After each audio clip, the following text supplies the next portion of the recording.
అనూహ్యంగా తుఫాను గాలుల్లో చిక్కుకుంది. అనుకోని అతిథిగా విశాఖ తీరానికి వచ్చి చేరుకుంది. 3 ఏళ్లుగా ఇక్కడే లంగరు వేసి అనుమతుల కోసం ఎదురుచూస్తోంది. ఫైళ్ల మీద ఫైళ్లు పరిగెట్టాయి. ప్రభుత్వాలు మారిపోయాయి. కానీ బంగ్లాదేశ్ వాణిజ్య నౌక ఎంవి మాకు మోక్షం కలగలేదు. ఇప్పుడు పర్యాటక శాఖ 100 రోజుల ప్రణాళిక పెట్టుకుంది. కార్గో షిప్ ను టూరిజం డెస్టినేషన్ గా మార్చేందుకు రెడీ అంటోంది. తూర్పు తీరంలో తొలి ఫ్లోటింగ్ రెస్టారెంట్, థ్రిల్లింగ్ అట్రాక్షన్స్ పై స్పెషల్ ఫోకస్ చూద్దాం. అక్టోబర్ 11, 2020 బంగాళాఖాతంలో తీవ్ర వాయుగుండం అలజడి సృష్టిస్తోంది. భీకరంగా వీస్తున్న గాలులకు సముద్రం అల్లకల్లోలంగా మారింది. ఎంత భయంకరంగా అంటే 3000 టన్నుల బరువైన కార్గో షిప్ ఒడ్డుకు కొట్టుకొని వచ్చేంత. అదే బంగ్లాదేశ్ కార్గో నౌక ఎంవి మా. విశాఖ పోర్ట్ నుంచి కార్గో తీసుకుని వెళ్లడం కోసం వచ్చిన ఈ షిప్ కైలాసగిరికి ఎదురుగా సముద్రంలో లంగరు వేసింది. సిబ్బంది నిర్లక్ష్యమో సాంకేతిక కారణమో స్పష్టంగా తెలియనప్పటికీ తెల్లారేసరికి తెన్నేటి పార్క్ తీరానికి కొట్టుకుని వచ్చింది. అనుకోని అతిథిగా వచ్చి ఇసుక తిన్నెల్లో చిక్కుకుపోయిన ఈ షిప్ అప్పటి నుంచి టూరిస్ట్ డెస్టినేషన్గా మారింది. విశాఖలో అద్భుతమైన బీచ్ పార్కుల్లో ఒకటిగా గుర్తింపు పొందిన తెన్నేటి పార్కుకు ఎంవి మా స్పెషల్ అట్రాక్షన్ అయింది. సహజంగా వాణిజ్య నౌకలు రవాణాకు పనికి రాకపోతే వాటిని తుక్కుగా మార్చేస్తూ ఉంటాయి నిర్వహణ సంస్థలు. ఎంవి మా విషయంలోనూ అటువంటి ఆలోచనలు చేసినా వర్కౌట్ అవ్వలేదు. సెయిలింగ్కు పనికిరాని షిప్ను ఫ్లోటింగ్ రెస్టారెంట్ కమ్ మ్యూజియంగా మార్చేయవచ్చనే ఆలోచన చేసింది ఏపీ పర్యాటక శాఖ. కోట్లాది రూపాయలు విలువ చేసినటువంటి ఎంవీవీ మా షిప్ ని అలా వదిలేయడం అనేది చాలా బాధాకరం. ఇప్పుడున్న ప్రభుత్వం అయినా సరే దాని మీద పట్టించుకొని టూరిజం ప్రాజెక్ట్ కొంత ఇంప్లిమెంట్ చేసినట్లయితే ప్రజలకు కూడా, పర్యాటకులకు కూడా విశాఖపట్నంలోని టూరిజం షిప్ ఒకటి ఉంది, అక్కడ టూరిజం రెస్టారెంట్ ఉంది అని చెప్పి అనుకోవడానికి, పర్యాటకులు రావడానికి కూడా అవకాశం ఉంటుంది. ఈ విధంగా రాష్ట్ర ప్రభుత్వం ఆలోచించాలని కోరుతున్నాను.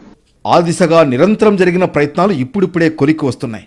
100 రోజుల ప్రణాళిక పెట్టుకుని ఫ్లోటింగ్ రెస్టారెంట్ ప్రాజెక్ట్ పట్టాలెక్కించేందుకు రెడీ అయింది పర్యాటక శాఖ. ఎంవి మా కార్గో షిప్ గా ఉన్నప్పుడు ఎవ్వరికీ పరిచయం లేదు ఈ పేరుతో. తీరానికి కొట్టుకుని వచ్చిన తర్వాత విశాఖకు వచ్చే పర్యాటకులకు ప్రత్యేకంగా పరిచయం చేయాల్సిన అవసరం లేదు. తూర్పు తీరంలోని తొలి ఫ్లోటింగ్ షిప్ గా మార్చేందుకు జరుగుతున్న ప్రయత్నాలే దీనికి కారణం. విశాఖకు అనుకోని అతిథిగా వచ్చిన ఎంవి మా పూర్తి స్థాయి పర్యాటక ప్రాజెక్ట్ గా మారితే ఖచ్చితంగా ప్రత్యేక ఆకర్షణే. ఎంవి మాగా పిలుచుకునే బంగ్లాదేశ్ కార్గో నౌకకు విశాఖపట్నం కొత్త కాదు. పోర్ట్ నుంచి స్టోన్, క్వార్జ్, ఫ్లై యాష్ తీసుకుని వెళుతూ ఉండేది. షెడ్యూల్లో భాగంగా 2020 సెప్టెంబర్ 19న విశాఖ పోర్టుకు వచ్చింది. అయితే డాక్యుమెంట్ల విషయంలో సమస్యలు తలెత్తడంతో ఔటర్ హార్బర్లో ఉండిపోయింది. వాయుగుండం ఎఫెక్ట్తో ఉవ్వెత్తున ఎగసిన అలల దెబ్బకు ఈ కార్గో షిప్ రాత్రికి రాత్రే కొట్టుకు వచ్చేసింది. 15 మంది సిబ్బందితో కూడిన నౌక తీరంలోకి వచ్చి ఇసుక రాళ్ల మధ్య కూరుకుపోయింది. ఒడ్డు నుంచి నడి సముద్రంలోకి రాకపోకలు సాగించే ఓడల్ని చూడడం మాత్రమే తెలిసిన పర్యాటకులు, స్థానికులకు ఇదొక వింత అనుభవం. बहुत सुंदर, बहुत बढ़िया है. ये सब जगह जो है घूमने के लिए बहुत अच्छा है.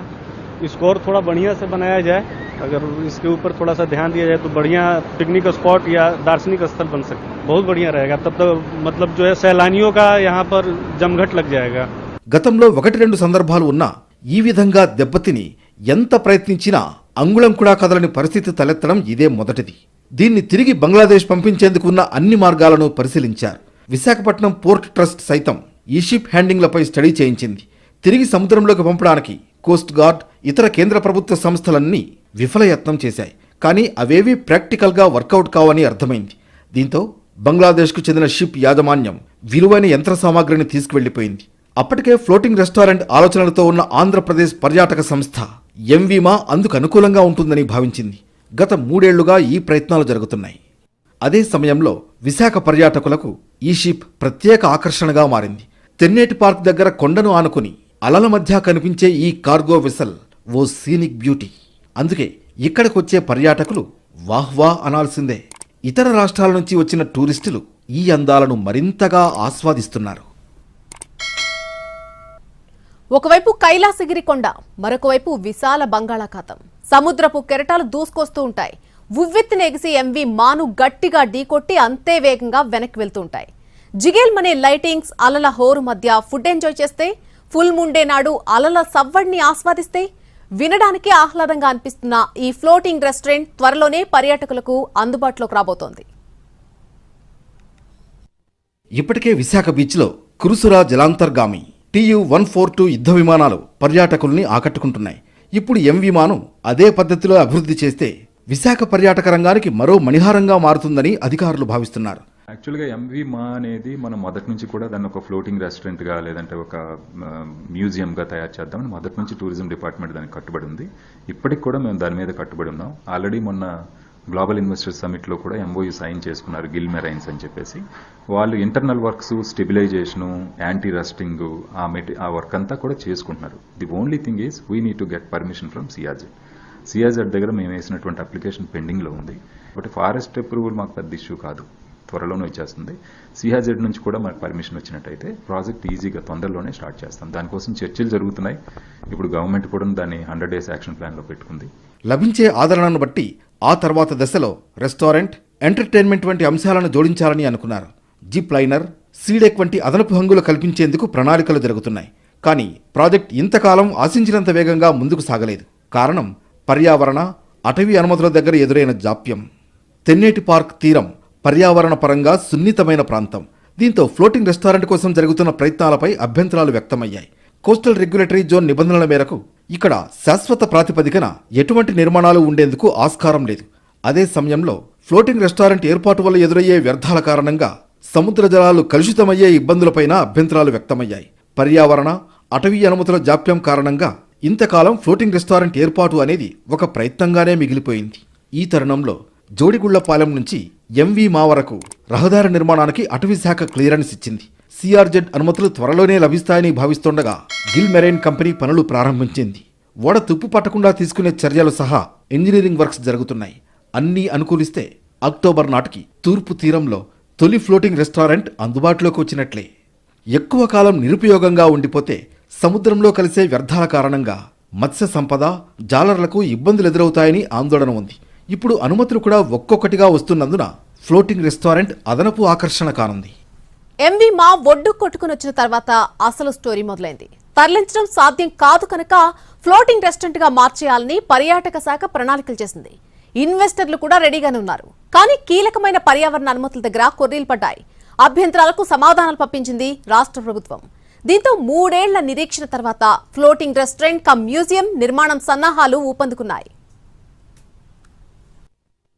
ఇటీవల దేశ విదేశాలలో వివిధ డెస్టినేషన్లకు వెళ్లే ఛాన్స్ ఎక్కువ మందికే లభిస్తోంది. కానీ షిప్ ఎక్కి సముద్రయానం చేయడం అంటే అంత తేలికైన వ్యవహారం కాదు. క్రూయిజ్ లైనర్లలో వెళ్లే అవకాశం అతి తక్కువ మందికే అందుబాటులో ఉంటుంది.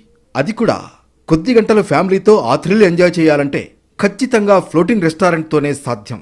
వైజాగ్ ఫ్లోటింగ్ రెస్టారెంట్లో అనేక ప్రత్యేక ఆకర్షణలు ఉండబోతున్నాయి. ఓపెన్ టాప్, అండర్ రూఫ్తో 2 భాగాలుగా ఉంటుంది. నౌక పైన 200 మంది, లోపల 300 మంది కూర్చునేలా సీటింగ్ ఫెసిలిటీ కల్పించవచ్చు.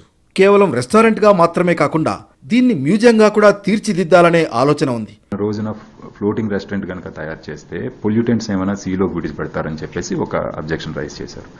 యాక్చువల్గా ఎంవి మా అనేది ఇది ఇంటర్నేషనల్ షిప్.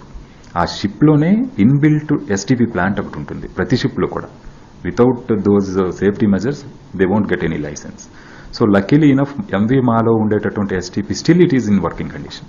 సో అదొకటి మేము సబ్మిట్ చేసాం సిఆర్జెడ్ వాళ్ళకి. ఓ వాణిజ్య నౌక ఎలా ఉంటుంది, అందులో యంత్రాలు, సిబ్బంది, గదులు, సరుకు రవాణాకు నౌకని ఎలా ఉపయోగిస్తారు, ఇవన్నీ అందులో కనిపించనున్నాయి. ప్రీ ఫ్యాబ్రికేటెడ్ పనులు కావడం వల్ల బయట అన్నీ తయారు చేసి ఇక్కడికి తెచ్చి నౌకలో ఏర్పాటు చేస్తారు. ఫ్లోటింగ్ రెస్టారెంట్ కమ్ మ్యూజియం అనేది విశాఖ పర్యాటకులకు కొత్త అనుభూతి. దీంతో ఈ ఓడ దగ్గర ఎటువంటి కార్యకలాపాలు జరిగినా అది అందరి దృష్టిని ఆకర్షిస్తోంది. ఎంవిమాను టూరిజం ప్రాజెక్టుగా మార్చాలనే ఆలోచనలు వచ్చిన తర్వాత పర్యాటక శాఖ అనేక ప్రతిపాదనలు సిద్ధం చేసింది. ఈ షోర్ మీద రేపన రోజున కమర్షియల్ యాక్టివిటీ ఎక్కువ స్టార్ట్ అయినట్టయితే షోర్ని పాడు చేస్తారు అని చెప్పేసి ఒక అబ్జెక్షన్ రైజ్ చేశారు. దానికి మేము జస్టిఫికేషన్ ఏంటంటే షోర్లో ఎటువంటి కమర్షియల్ యాక్టివిటీస్ మేమేం చేయము. ఊరికిన అక్కడ ఏంటంటే మనకి బేసిక్ ఎమ్యూనిటీస్, వచ్చేటటువంటి టూరిస్టులకి వాష్రూమ్ అని, డ్రెస్ చేంజ్ రూమ్ అని అటువంటి మినిమం ఎమ్యూనిటీస్ ఇవ్వాలి కాబట్టి వాటి వరకు పెడతామని చెప్పాం. 79 మీటర్ల పొడవైన కార్గో షిప్ భవిష్యత్తుపై అనేక తర్జన భర్జనాలు జరిగాయి. ఫ్లోటింగ్ రెస్టారెంట్గా మార్చడం ద్వారా వైజాగ్ టూరిజంలో కొత్త ఒరవడిగా మారుతుందని పర్యాటక శాఖ అంచనా వేసింది. ఆ దిశగా సాధ్యాసాధ్యాలను అధ్యయనం చేసి గత ప్రభుత్వానికి నివేదిక ఇచ్చింది. ఇన్వెస్టర్స్ సమ్మిట్లో Shore and Ship Resorts Private Limited రాష్ట్ర ప్రభుత్వంతో ఒక అవగాహన ఒప్పందాన్ని కుదుర్చుకుంది. ఫ్లోటింగ్ రెస్టారెంట్ కోసం సుమారు 30 కోట్ల రూపాయలు పెట్టుబడిగా పెట్టేందుకు సిద్ధమైంది. వినియోగంలోకి వచ్చే వరకు నిర్వహణ బాధ్యతలను గిల్ మెరైన్ సంస్థ తీసుకుంది. ప్రస్తుతం 10 కోట్ల రూపాయలతో అంతర్గత మరమ్మతు పనులు జరుగుతున్నాయి. ఇప్పటికే 3 ఏళ్లు గడిచినందున కాలయాపన జరిగే కొద్దీ కార్గో నౌక దెబ్బతినే ప్రమాదం ఉంది. విశాఖ తీరంలో లంగరు వేసిన వాణిజ్య నౌక ఎంవి మాను పూర్తిస్థాయి పర్యాటక కేంద్రంగా మార్చేందుకు ప్రయత్నాలు ఊపందుకున్నాయి. ఇప్పటికే అటవీ శాఖ నుంచి అనుమతులు లభించగా పర్యావరణ శాఖకు సంబంధించి కొన్ని క్వరీలు ఉన్నాయి. వాటిని కూడా క్లియర్ చేసుకుని 100 రోజుల లోపలనే ఈ ఫ్లోటింగ్ రెస్టారెంట్ను అందుబాటులోకి తీసుకురావడానికి ప్రయత్నిస్తున్నట్టుగా పర్యాటక శాఖ చెప్తోంది. విశాఖ తీరంలో ఇప్పటి వరకు అన్ని రకాల మ్యూజియంలు అందుబాటులో ఉన్నాయి. ఒక సబ్మెరైన్ మ్యూజియం, అలాగే TU-142 యుద్ధ విమాన మ్యూజియం కూడా అందుబాటులో ఉన్నాయి. ఇప్పుడు ఇది ఫ్లోటింగ్ రెస్టారెంట్ కమ్ మ్యూజియంగా మారిస్తే విశాఖ పర్యాటక రంగంలో కొత్త ఆకర్షణ జరుగుతుంది. ఇప్పటికే అనేక మంది పర్యాటకులు వచ్చి ఎంవి మాను సందర్శించి వెళ్తున్నారు. ఇక్కడ ఒక అద్భుతమైన ఫీచర్ అవుతుంది.